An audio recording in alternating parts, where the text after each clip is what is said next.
Hello everybody, welcome back to part 2 of this workshop where we are drawing realistically in charcoal. In part 1 I went through the materials that I'll be using throughout this workshop as well as some basic techniques that you'd need to know before we tackled any of the drawings. Now in this part we're going to start off fairly simple with just this flower study to get used to the techniques before getting into some harder references like the portrait and an animal study. So I am going to be drawing this flower study, and one tip that I'd have for you guys if you are using charcoal and you're using a reference that is a coloured image, this one was originally in colour, is to make sure before you start your drawing that you turn your photo into a black and white image. It makes it a lot easier to judge your values. So I have already got the initial sketch outline down on my paper, and the sketch outline as well as the reference will be available for you guys in the resources area of this workshop so you can follow along with me. Whenever I tackle a charcoal drawing, I always start off by blocking in the darkest areas first. I find that this helps me judge all of the other values if I've got the darkest ones placed in the right places to start off with. So if we look at this reference and pick out the darkest areas, we can see that most of the background is very, very dark, as well as some areas in the centre of the flower and the stems. So those are the areas that I'm going to be shading in first. And for this part, I'll be using the 2B charcoal pencil. And if you did miss part 1, then make sure you go and watch it where I do go through all of the materials that I'll be using. So let's start off with this pencil and start by blocking in the more detailed shadowed areas. I will be blocking in the background as well, but because this is a very large area, that is where I'm going to be using my charcoal block to do that instead to make it a lot faster. But to start off with, I'm just going to be using the pencil to block in the darkest shadows for the smaller areas. So we're leaving out the largest areas for the moment. Like I said, in the centre of the flower there is a lot of these little darker bits. I'm also going to fill in the 2 stems, but I am going to miss out this little part here because if you look at the reference, you can see that the value for this part is slightly lighter, so I'm not going to directly add any charcoal to this part yet. And same with this stem, there's also a little bit of a lighter value here, so we're going to miss that out as well. It's very important to look for the subtle value changes. And also you want to make sure that you're keeping your pencils nice and sharp for this, as we are getting in the details at the moment. Now that we've got in the stems, another area that we need to get in a lot of shadow within is this section here, this little bud up here. So mainly it is these little leafy bits that are coming off this central part. So it tends to be that the middle part is a little bit lighter and it's slightly darker around the edges. And remember, we want to make sure that we're not applying any charcoal directly to any bright highlights, like I mentioned in part 1. So for example, in the centre of this flower part, there is this very bright highlight, and we won't want to get any direct charcoal to that area. Otherwise, when we use the eraser to try and lift it up, it won't be as bright as it could be. Now there's also a little bit of shadow around the edge here, you can see in the reference. So let's go ahead and fill in a bit of shading for those areas as well. Now that I'm happy that I've got in all of the darkest detail areas, it's time to get in the background. So like I said, for this I'm going to be using the charcoal block because it makes it a lot faster to cover this large area. So in part 1 I said it's important to hold it to the sides and place your finger on top to help get a bit of control, and I'm just going to go and fill all of this in. Remember, you don't have to apply too much pressure. Just keep it nice and light because we will be blending all of this out, so don't worry if it looks grainy because it will look very smooth in the end. Also be careful, watch out for the edges, you don't want to go over the flower petals, so if you get to an area like this you can change your position on the charcoal block to make it easier to go around these areas, or if that's still too difficult then you can always go in with your pencil and just work your pencil around the edges. But you do want to make sure that you're keeping a very clean defined edge around the petals because as you can see in the reference it is a very harsh value change. For this step you can either go side to side or work in circular motions. It's whatever is more comfortable for you. You can also see that just around the stem there is a little bit of a lighter value, so I'm going to miss out any of the lighter values for now. I'm not going to shade them in with the charcoal block. So you can see that I'm switching over to the 2B pencil to fill in all of the outer edges by the flower petals and also by the stems and the bottom part of the stems as well. Now that I'm happy that I've got in all of the darkest shadows, I'm going to switch over to my H charcoal pencil. So this is the lighter one, and it's also got a harder lead, which makes it great for details. And I'm going to use this to block in the mid-tone values. For example, all of these little lines and veins within the flower petals and the shadows between the flower petals, and also some of those lighter shadows throughout the background as well. So let's start off with the flower petals, and you can see in the reference that a lot of these shadows are very soft and they're not harsh lines, so you don't want to do any harsh lines. You want it to be very soft. You can also see that the value changes are very gradual. There's no intense, sudden, harsh value changes. You can see that it's a gradient between the different values, and that is because we can see the whole surface of this flower petal. There's only ever harsh changes when something overlaps. So that is why there was a harsh value change between the flower petal here and the background, because the flower is overlapping the background. But where you can see the whole surface, it's just going to be a very soft value change. For example, this petal is overlapping this one, so that shadow is going to be a bit more of a harsher edge, whereas all of these little bumps and dips in the petal, because we can see the whole thing, they're just going to be very soft transitions. Now within the flower petals, the darkest areas are the shadows between the petals and also this shadow here. And then there is lighter shadows throughout the petals going in lines. And you can see that these lines are curving with the petals. So for example, these are curving this way, and then these are going straight down. So it's important to see which direction the flowers are curving in to make it look more realistic. So I'm going to start off first by blocking in the darker shadows, which, like I said, were the shadows in between the petals and also the shadow at the top of this petal here. And when you're doing this, you can go in circular motions or use the hatching method and go in lines that are going with the direction of the curvature of the petals. Even though I'm mainly using light pressure, if there is an area that you want to get a little bit darker or a sharper detail, then you can apply a bit more pressure. Remember also to hold your pencil further back and to use the side of the pencil to help control your shading and make it more consistent and even. I also want to fill in the whole of this center area because this is quite dark in value as well. So I'm lightly going to shade in a bit of charcoal all over this center portion.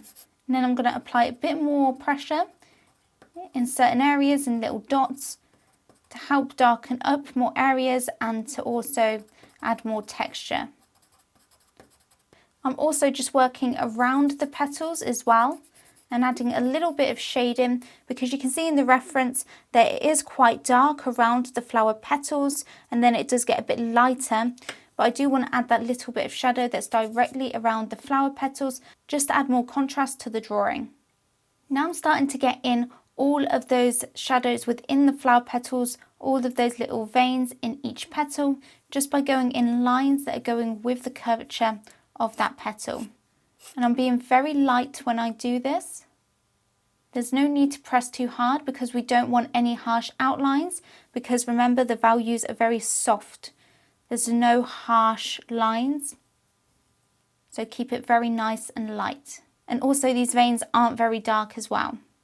So I'm going to leave it like that for now, but if we need to go in later and add in any more shadow, we can do.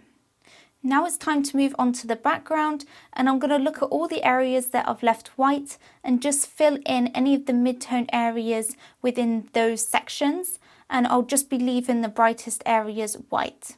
Again, to do this, it makes it a lot faster if you hold your pencil further back and to the side. It makes it easier to shade in the large areas faster. Now, before I go in and blend everything out, I'm going to look around the reference again and look at my drawing and go back in with the 2B pencil and just go over any areas that I feel need to be a little bit darker. For example, the center of the main flower, I think can go a little bit darker. And I'm also going to darken up some edges around the flower petals. So that is it for our base layer of shading, and now we need to go and blend this out. So the first thing that I always go in and do is use my brush to actually give it a once over and just blend everything out. So I'm going to go in with my brush and I'm going to use circular motions, or when I'm doing the petals, I'm going to be going with the curvature and with the veins that I drew with that direction. And I'm just going to go and blend everything out. When you're using your brush, you don't need to apply any pressure, just go in and dust over everything. You don't need to forcefully do it. Just blend over everything, and don't worry if it's a bit grainy, because we are going to be blending out with tissue and also our blending stumps, and in some cases our fingers as well, just to soften everything out. But I always find that using the brush first is a great way to add a base value across all of those areas that we've left white. For example, on the petals, even though there are some really bright highlights, most of the petals have got some sort of grey value to them. So using the brush really helps to actually darken everything up and add a nice base value by mixing in some of that charcoal powder from the darker areas into those areas we've left white. And using the brush also helps to soften out your values and make more of a gradual transition between values. It gets rid of some of that harshness and it gets rid of some of that graininess as well.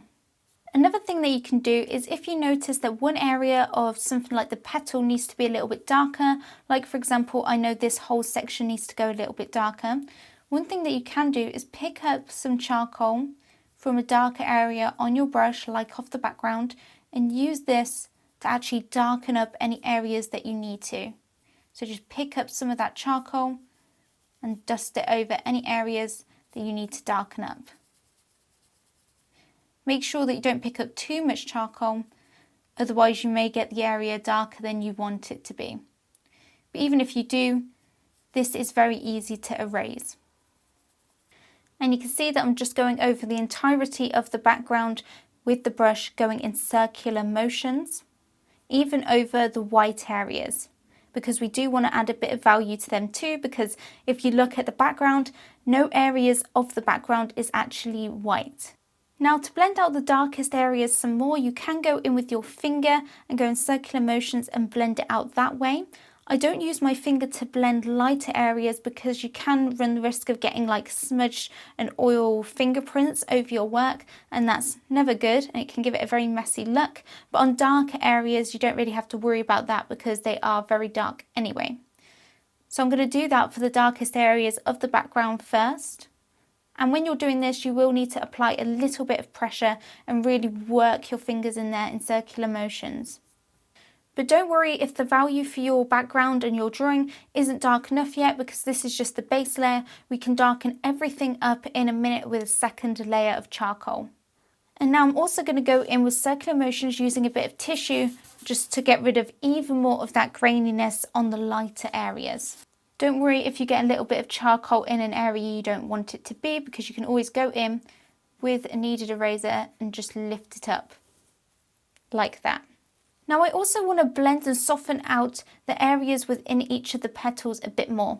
So I'm going to go in with a clean end of a blending stump and just go over the lines that I drew with the charcoal, just to soften it out even more, because remember we want it to be soft values rather than being lines. I don't want it to look like we've drawn it in lines. I want it to be soft shadows, very thin, soft shadows.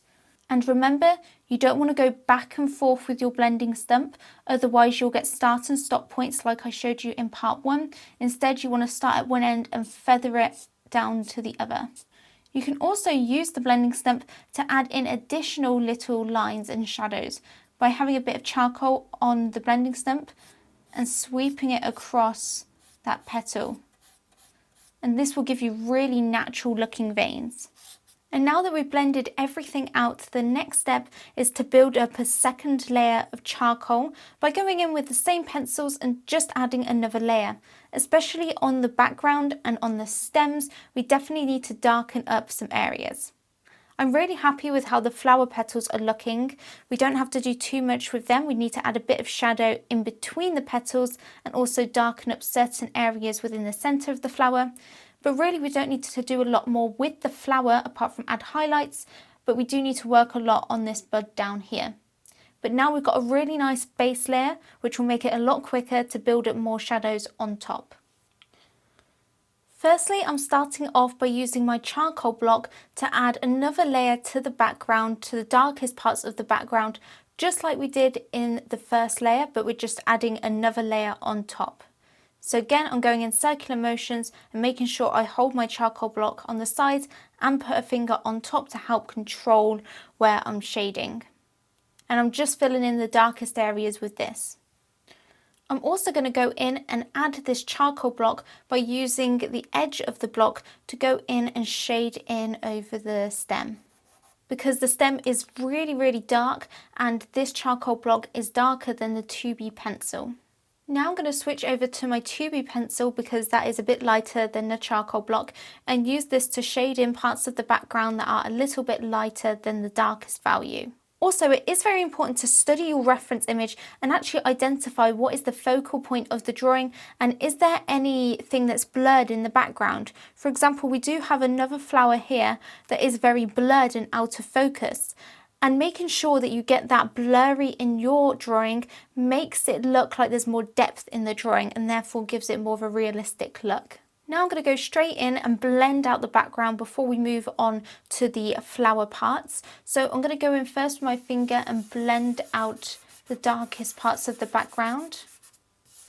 Once again, I'm going to go in with my tissue and just blend over those lighter areas to smooth everything out and to even out the values as well.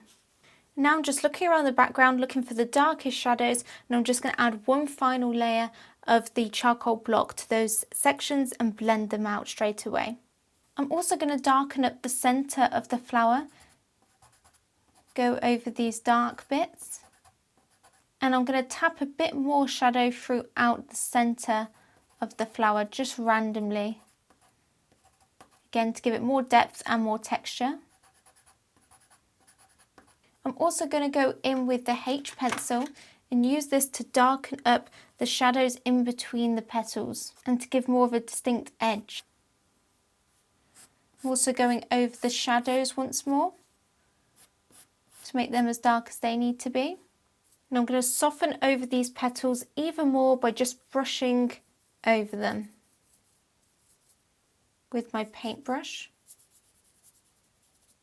Now it's time to go in with the eraser and finish everything off, neaten up the edges, add the highlights and just add any texture where I need to. So let's carry on with the flower, and I want to start off by creating the edges of the flower petals.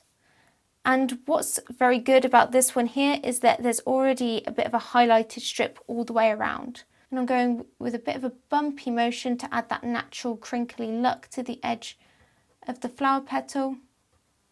And then I'm going to use the eraser to also create little veins to add even more texture to the petals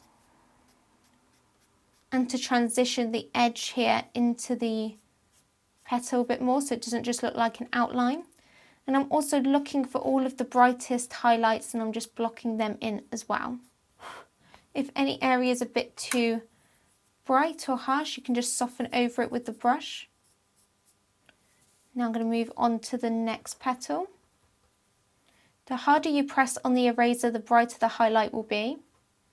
And so I'm going to continue to do the same process throughout all of the petals. You may have little bits of eraser on your drawing now, so I like to go in with a kneaded eraser and just lightly pick up those little bits of eraser. Now I'm going to go in and add the highlight to the side and bottom of the stem and also to this stem here. Remember, if you've done a highlight too bright, you can just dust over it with the paintbrush and that will darken it up a little bit. I'm also going to brighten up the centre of this bud using my Tombow Mono eraser. So here we have the final flower study. I really hope you guys enjoyed following along with this part and you feel more confident with the techniques that I've been going through. In the next part, we're going to be stepping it up a notch and I'm going to be going through an animal study. So I'll see you guys in the next part. Bye everybody.